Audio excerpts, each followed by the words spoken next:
Hello दोस्तों, तो कैसे हो आप सभी। स्वागत है आपका इस चैनल में। मैं आकांक्षा आज आपको दिखाने वाली हूँ यूपीएससी के बुक्स। तो ये वीडियो है किन के लिए? ये वीडियो उनके लिए है जो भी 12th जिनने पास करी है और वो सोच रहे हैं कि वो किस करियर में चाहें। वो यूपीएससी करे या फिर गवर्नमेंट जॉब्स की तैयारी करे या कुछ और करे। अगर उनको यूपीएससी करनी है तो करनी कैसे है, या 10th वाले बच्चे भी बहुत सारे हैं जो सोच रहे हैं कि उनको यूपीएससी की तैयारी करनी है। अगर मैं अभी से करूं तो मैं तैयारी कैसे करूंगा और मुझे क्या क्या करना चाहिए, कौन सा सब्जेक्ट लेना चाहिए। ये सारे बहुत सारे सवाल हमारे दिमाग में आते हैं। तो उन्हीं सारे सवालों का जवाब आज हमें इस वीडियो में मिलेगा।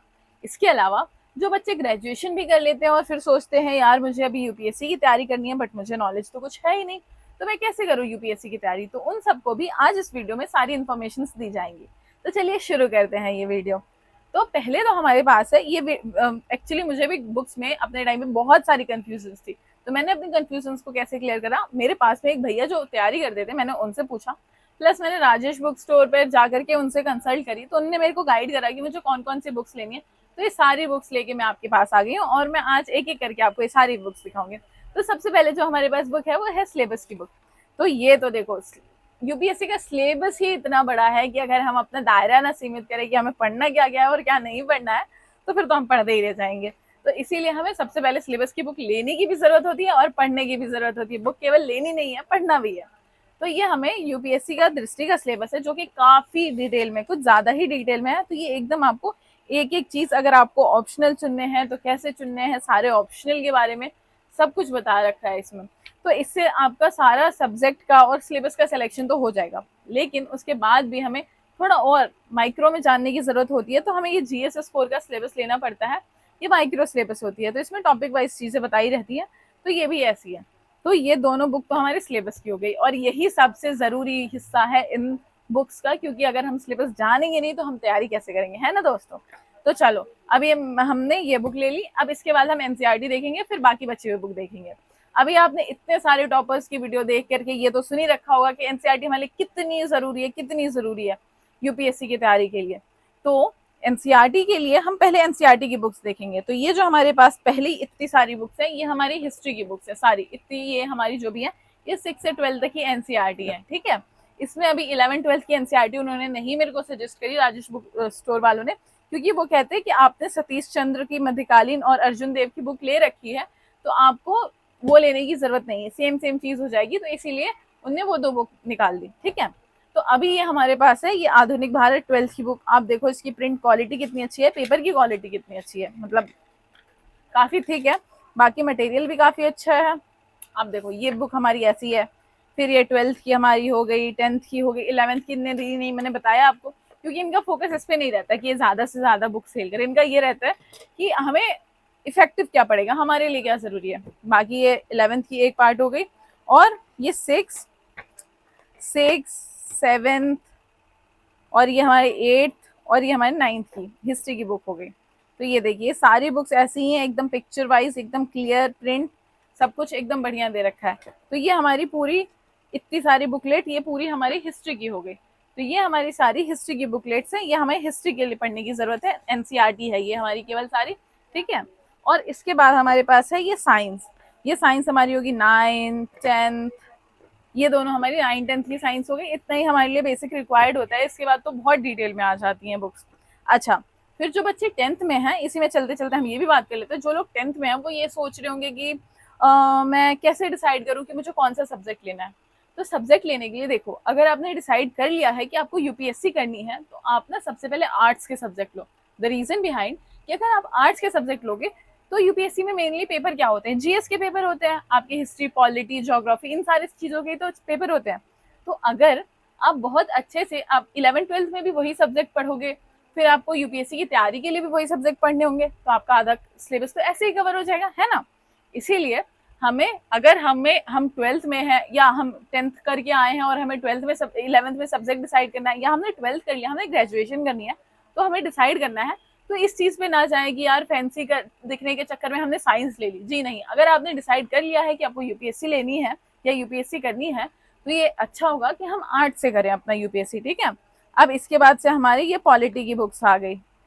ये हमारी 8th 9th 10th 11th मतलब 6 से लेकर के 12th तक की हमारी जितनी भी बुक्स होती हैं पॉलिटी की, ये सारी हमारी इसमें दे रखी है। तो ये तो इतनी सारी बुक्स हो गई हमारी पॉलिटी की, 6 से लेकर के 12 तक की, ठीक है। तो ये हमारी सारी, और ये भी देखो कितनी प्यारी क्वालिटी है, बुक्स कितनी कलरफुल है, एकदम प्यारी प्यारी बुक्स है। मैप्स भी एकदम क्लियर है, मैप दिखाई दे रहा है आप लोगों को, तो मैप्स भी ऐसे ही क्लियर है। तो सब्जेक्ट तो आपका डिसाइड हो गया बुक देखते देखते, ठीक है। बाकी अब हम आगे भी देखते हैं कि इसके अलावा कितनी सारी बुक्स हैं। देखो भैया, अगर हमने डिसाइड कर लिया है कि हमें यूपीएससी करनी पड़ेगी, तो ये तो हमें सोचना पड़ेगा कि भाई हमें बहुत ज़्यादा पढ़ना है, बहुत ज़्यादा पढ़ना है, क्योंकि यूपीएससी इतनी ईजी नहीं है। हमें बहुत डेडिकेशन के साथ बहुत सारा समय, बहुत सारी मेहनत और बहुत सारा वक्त देना होता है। तो ये इसी क्रम में हम आ जाते हैं भूगोल की बुक पे। तो ये हमारी ज्योग्राफी की बुक है, 6 से लेकर के 12 तक की।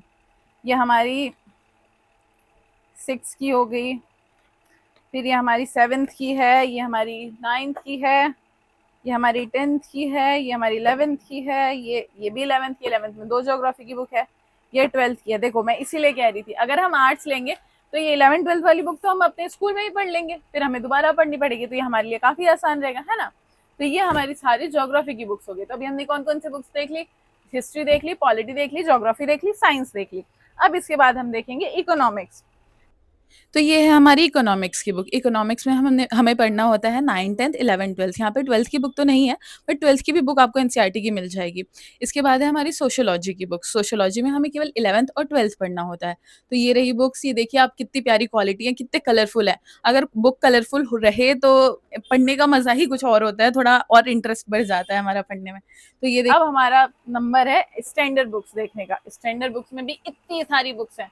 तो देखो भैया, मैंने तो पहले ही बता दिया था, अगर यूपीएससी डिसाइड कर लिया है तो फिर पढ़ना तो बहुत पड़ेगा, आप बच नहीं सकते, आपके पास ऑप्शन है ही नहीं कोई। और अगर आपको इतना पढ़ना पसंद नहीं है फिर तो यूपीएससी मत चूज करो, ठीक है ना। तो ये देखो, ये पहली बुक है हमारे पास एटलस की। ये तो ऐसे हमें स्कूल में भी खरीदवाई जाती है कि भाई हम अच्छे से ज्योग्राफी वगैरह पढ़ सकें। बाकी यूपीएससी में तो ये बहुत कंपलसरी हो जाता है, क्योंकि कहाँ पे क्या है, कैसे हो रहा है, कहाँ पे क्या चीज़ें कैसे घिरी हुई हैं, ये उसके लिए है हमारी। तो इससे हम बहुत अच्छे से पढ़ाई कर सकते हैं। ये ऑक्सफोर्ड की एटलस है। इसके बाद हमारे पास कट एंड ड्रॉ आता है। ये किस लिए है, ये इसलिए है कि हमने एटलस से पढ़ाई तो कर ली या हमने ज्योग्राफी पढ़ लिया, अब हम मैप की प्रैक्टिस करेंगे कैसे। तो ये मैप की प्रैक्टिस करने के लिए ये हमारे पास ये वाली बुक्स है ना। तो इससे हम प्रैक्टिस कर सकते हैं। अच्छा, इसके अलावा अगर आपकी कुछ भी डाउट्स हो तो आप कमेंट सेक्शन में पूछ सकते हो। अभी देखो, अब आगे बढ़ते हैं। ये तो हमारी एटलस की बुक हो गई। हमने क्या क्या बुक्स देख ली, हमने एनसीईआरटी देख ली सारी, एटलस सिलेबस देख लिया, एटलस देख लिया। अब हम इसके बाद की बुक्स देखेंगे। तो देखो, वीडियो तो थोड़ी लंबी होने वाली है, क्योंकि बुक्स ही इतनी सारी हैं यूपीएससी की, ये कुछ करा नहीं जा सकता, सिलेबस ही इतना बड़ा है। अभी देखो, ये कंपलसरी इंग्लिश है। अभी यहाँ पे बच्चों का डाउट आता है कि क्या अगर मैंने हिंदी ऑप्शनल ले रखा है तो क्या फिर भी मुझे इंग्लिश पढ़ने की जरूरत है। जी हाँ, देखिए यूपीएससी में ना 2 लैंग्वेज के पेपर होते हैं। एक तो आपका उसमें इंग्लिश कंपलसरी होता ही है, आप, और दूसरा जो होता है वो आपका ऑप्शनल होता है। तो उस पर आप इंग्लिश ले, हिंदी ले लो या कोई भी दूसरा लैंग्वेज ले सकते हो, वो आपकी मर्जी है। लेकिन इंग्लिश आपकी कंपलसरी होती है, इतनी इंग्लिश आपको पढ़नी ही पड़ेगी। तो ये कंपलसरी इंग्लिश के लिए बेस्ट बुक है। और देखो, अब यूपीएससी का सिलेबस अगर इतना बड़ा है और पोर्शन इतना बड़ा है, अगर हम क्वेश्चंस की प्रैक्टिस नहीं करेंगे तो हमें पता ही नहीं चलेगा कि हम जो पढ़ रहे हैं वो सही पढ़ रहे हैं या नहीं। तो इसी के लिए उनने मेरे को ये दिशा की बुक्स भी रिकमेंड करी थी, और मैंने ये ली भी है इंग्लिश कंपलसरी की। तो इससे मेरी इंग्लिश भी प्रैक्टिस हो जाएगी कि जो मैं पढ़ रही हूँ इसमें देखो PYQs ही दे रखे हैं। ये सितंबर 2024 तक अपडेटेड है, इसमें सारे PYQs दे रखे हैं। अभी देखो, अभी मैं पढ़ूंगी फिर मैं क्वेश्चन लगाऊंगी तो मेरी प्रैक्टिस अच्छी रहेगी ना, मुझे पता रहेगा जो मैं पढ़ रही हूँ उसमें से सवाल आ रहे हैं नहीं आ रहे हैं, ठीक है। इसके बाद से हमारी सेम ऐसे ही आगे बुक है सामान्य विज्ञान की। तो सामान्य विज्ञान से बहुत सारे क्वेश्चन नहीं आते हैं, इसीलिए ये एक बुकलेट हमारी काफी है। इसके बाद देखो, सबसे इम्पोर्टेंट पार्ट हमारा सी सेट का आता है। हम सबसे ज्यादा इसको ही निगलेक्ट करते हैं, बट सबसे जरूरी पार्ट यही है। क्योंकि देखिए, अगर आपका सी सेट में आपने क्वालिफाई नहीं करा तो आपने बेशक कितना अच्छा आपका प्री का पेपर गया हो, वो चेक ही नहीं होने वाला है, क्योंकि सी सेट तो क्वालिफाइंग है ना, इसके बाद ही हमारी कॉपी चेक होती है। तो इसीलिए ये बुक सबसे कंपलसरी है, और हमें सबसे पहले इसको ही खत्म करना होता है कि सी सेट की हमारी इतनी तैयारी हो कि हमारी कॉपी चेक तो एटलीस्ट हो रखे, कि हमने जो भी किया है उसमें पता चल सके कि हमने सही क्या करा है, गलत क्या करा है। तो सी सेट में भी ये हमारी अरिहंत की बुक है। इसमें सारी चीज़ें बहुत डिटेल में दे रखी है, आपका सारा सब्जेक्ट जितना भी है, मैथ्स, रीजनिंग, जितना भी इसमें आता है सारा ही। देखिए, एक बार मैं आपको सिलेबस दिखा देती हूँ। दिख रहा है आपको? जितना भी मैथ्स, रीजनिंग जितनी भी आती है सारी ये एक बुक से ही आपकी कवर हो जाएगी। थोड़ी सी मोटी सी बुक है। फिर अब आगे हम आते हैं, किसी भी एग्जाम को टैकल करने का सबसे अच्छा तरीका है ना कि हम उसके पहले के क्वेश्चंस क्या पूछे गए हैं वो लगाएं, क्योंकि सबसे ज्यादा जो पहले के क्वेश्चंस पूछे जाते हैं वही बार बार पूछते हैं, उसको थोड़ा सा बदल के पूछते हैं, उसके ऑप्शंस बदल देते हैं या सवाल थोड़ा सा बदल देते हैं, बट क्वेश्चंस वही रहते हैं लगभग लगभग। समझ रहे हो ना आप? तो इसीलिए ये हमारे पास है PYQs की बुक। ये दिशा पब्लिकेशन की है। इसमें हमारे GS पेपर 1, 2 सबकी डिटेल्स है और इसमें क्वेश्चंस बहुत अच्छे तरीके से दे रखे हैं। थोड़ी सी मोटी है, देखो UPSC अगर ठान लिया है करने का तो फिर मोटी बुक से क्या ही डरना, बुक्स तो बहुत सारी पढ़नी पड़ेंगी आपको, ठीक है। तो इसमें आपको बहुत अच्छे से सारा टॉपिक्स दे रखा है, थोड़ा कलरफुल भी है तो बोरिंग बोरिंग सा भी नहीं लगता, विश्व का भूगोल, ऐसे सारी चीज इसमें दे रखी है। तो ये है हमारे प्री के लिए। ये देखो, ये इसमें 1995 से लेकर के 2024 तक के सारे क्वेश्चंस दे रखे हैं। इसके अलावा फिर ये मेंस की PYQs है, ये भी हमें जरूरत रहती है, लेकिन पहले जब हमारा प्री का सारा टॉपिक क्लियर हो जाए उसके बाद। तो अभी ये बुक रहने देते हैं, बाकी हम ये सारी बुक देते हैं। अरे भाई ये तो ढेरी है, इतनी सारी बुक्स है, कोई बात नहीं, थोड़ा सा वेट करो, हम इसको भी मैनेज कर लेंगे। तो पहली बुक है हमारी आधुनिक भारत का इतिहास, स्पेक्ट्रम की बुक है। इसके बारे में तो हम सब ने, जो भी UPSC डिसाइड करता है कि उसको UPSC करनी है, हम सब ने सुन रखा होता है कि ये बुक है, और ये सच में बहुत अच्छी बुक है। आपका प्राचीन इतिहास कवर करने के लिए one of the best books है मार्केट में जो अवेलेबल है हिंदी मीडियम में। तो ये हमारी बुक हो गई स्पेक्ट्रम की। इसके बाद हमारे पास आता है समकालीन विश्व का इतिहास। ये भी हमारा, इसीलिए इन्हीं दोनों बुक्स की वजह से हमारी 11th की जो NCERT में कम करी गई थी, वो जो दो बुकलेट मैंने बताई थी ना आपको कि ओल्ड NCERT से कम करी है इन्होंने 11th की हिस्ट्री की बुक्स, वो इसीलिए कम करी थी क्योंकि हमारे पास ये बुक्स हैं और इसमें NCERT के वो सारे टॉपिक्स कवर है, तो हमें जरूरत नहीं है, ठीक है।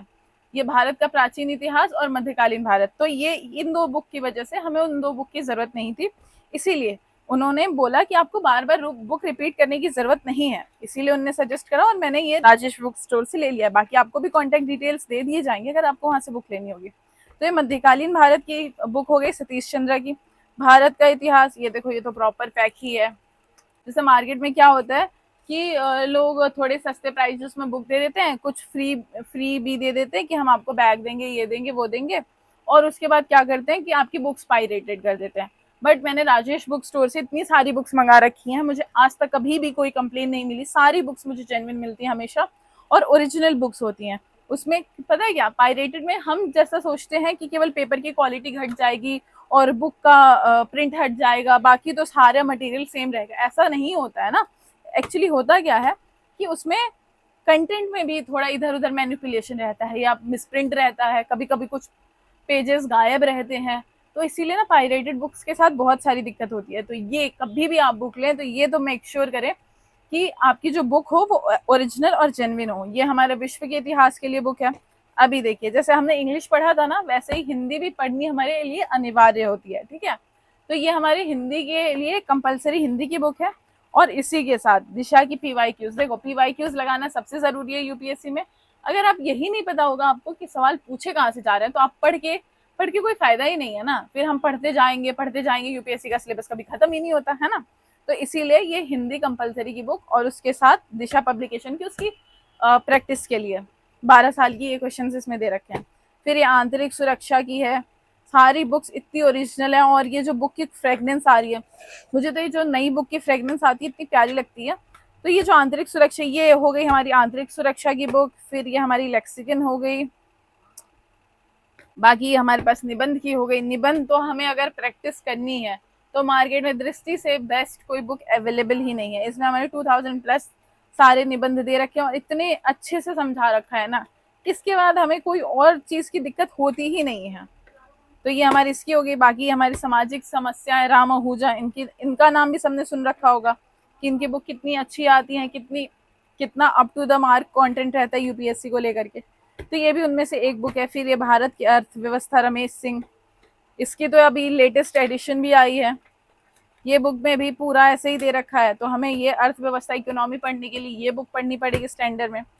फिर एक्चुअली क्या होता है ना, देखो NCERT में हम उतना अच्छा डिकोड कर नहीं पाते, इसीलिए हमें स्टैंडर्ड बुक का सहारा लेना पड़ता है।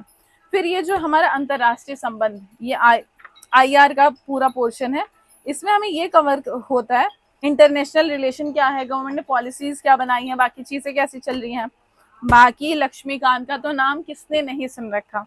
तो ये है हमारी पॉलिटी की बुक, और इसमें है ये MS लक्ष्मीकांत की बुक है, और इसमें पूरा हमारा पॉलिटी कवर है, और पॉलिटी इससे बहुत अच्छे से हमारा कवर हो जाता है। फिर इसके बाद ये राज व्यवस्था वाली बुक है, सॉरी ये गवर्नेंस की बुक थी हमारी, और ये पॉलिटी की बुक थी। तो लक्ष्मीकांत की ही बुक आती है कि ये पॉलिटी की आती है, ये गवर्नेंस की आती है, दोनों ही बेस्ट बुक्स हैं गवर्नेंस और पॉलिटी के लिए। इसके पास हमारा ये आता है विज्ञान और प्रौद्योगिकी का, ये क्विक बुक है, मतलब जल्दी से रिवाइज करने के लिए, या कम टाइम में हम ज्यादा आउटपुट चाहते हैं उसके लिए। तो ये दृष्टि द्वारा ही है, दृष्टि का तो हम सब जानते हैं कितनी जेन्युइन उनकी चीजें आती हैं। फिर ये हमारा पर्यावरण और परिस्थितिकी है, इसमें हमारा पर्यावरण के बारे में बाकी चीजें कवर हैं, कैसे क्वेश्चंस आते हैं, क्या टॉपिक्स है, देखो कितने कलरफुल चार्ट्स वगैरह में दे रखे हैं। तो क्वालिटी तो एकदम ओरिजिनल और बेहतरीन मुझे मिली है, इससे ज़्यादा तो मैं क्या ही एक्सपेक्ट करूँ। मुझे इतना प्यारा और इतना टाइम पे डिलीवरी दिया है इन्होंने। अगर आप लोगों को भी चाहिए हो ना, तो मैं आपको कमेंट में सारी डिटेल्स प्रोवाइड करा दूंगी, आप वहाँ से पूछ सकते हो। और बाकी इसके अलावा भी आपके कुछ सवाल हो कि दीदी मैं कौन सा सब्जेक्ट लूँ, मैं अभी भी नहीं डिसाइड कर पा रहा हूँ, या कुछ और भी डाउट है, तो आप पूछ सकते हो, कोई भी दिक्कत नहीं है। बाकी ये भूगोल की है, ये भी one of the best book है। देखो अगर आप इतनी सारी ये बुक्स पढ़ लोगे ना, ये भारतीय कला और संस्कृति की बुक है, ये देखो कितनी प्यारे प्यारे पेजेस है इसके, तो पेजेस ही मुझे इतने पसंद आ रहे हैं ना, देखो कितना प्यारा प्यारा, ऐसा ऐसा लग रहा है कोई स्क्रिप्चर पढ़ रहे हैं पुराना सा, इतना प्रिंटेड फॉर्मेट में है। मतलब मुझे तो पिक्चर्स वाली बुक अच्छी लगती है, आप लोगों को पता नहीं कैसी बुक्स अच्छी लगती है, बट मुझे तो पिक्चर्स वाली बुक अच्छी लगती है। देखो बात ये है ना कि अगर आप ये इतना सारी बुक्स पढ़ लोगे, और जो मैंने आपको NCERT दिखाई, तो फिर तो आपका बहुत अच्छा बेस तैयार हो जाएगा UPSC के लिए। इसके अलावा आपको कोई भी बुक्स करने की जरूरत नहीं, करंट को छोड़ करके। करंट अफेयर आप कवर करते रहो, और इतनी बुक्स आपकी कवर हो गई, तो उसके बाद फिर आपको कोई बाकी दूसरे बुक्स की जरूरत नहीं है। बाकी आपको अगर ये बुक्स सारी बाई करनी हो, ये और NCERT जो मैंने आपको दिखाई थी, अगर ये सारी बुक्स आपको बाई करनी है, तो मैं आपको कमेंट सेक्शन में सारे लिंक्स प्रोवाइड करा दूंगी कि मैंने कहाँ से लिया है और कितने की मेरे को पड़ी। बाकी वहां पे जा करके आप पूछ सकते हो। और बाकी राजेश बुक स्टोर वाले लोग भी मेरे को बहुत अच्छा, उनने तो मेरे को बहुत अच्छा गाइड करा, आप भी जाना, वो आपको भी बहुत अच्छा गाइड कर देंगे ना, केस आपका कोई डाउट रह जाएगा तो। और ये सिलेबस की बुक थी, ये कैसे भूल सकते हैं हम। तो आज की वीडियो यहीं तक रही। बाकी अगर आपको कोई भी डाउट हो, कुछ भी हो, और भी कुछ पूछना हो कि मैं ग्रेजुएशन में कौन से सब्जेक्ट लूँ, या मुझे और भी डाउट्स हैं, तो आप बेझिझक कमेंट सेक्शन में कमेंट डाल दो। मैं कोशिश करूंगी कि मैं जल्द से जल्द आपके लिए वीडियो बना दूँ। चलो ठीक है, बाय बाय, टाटा।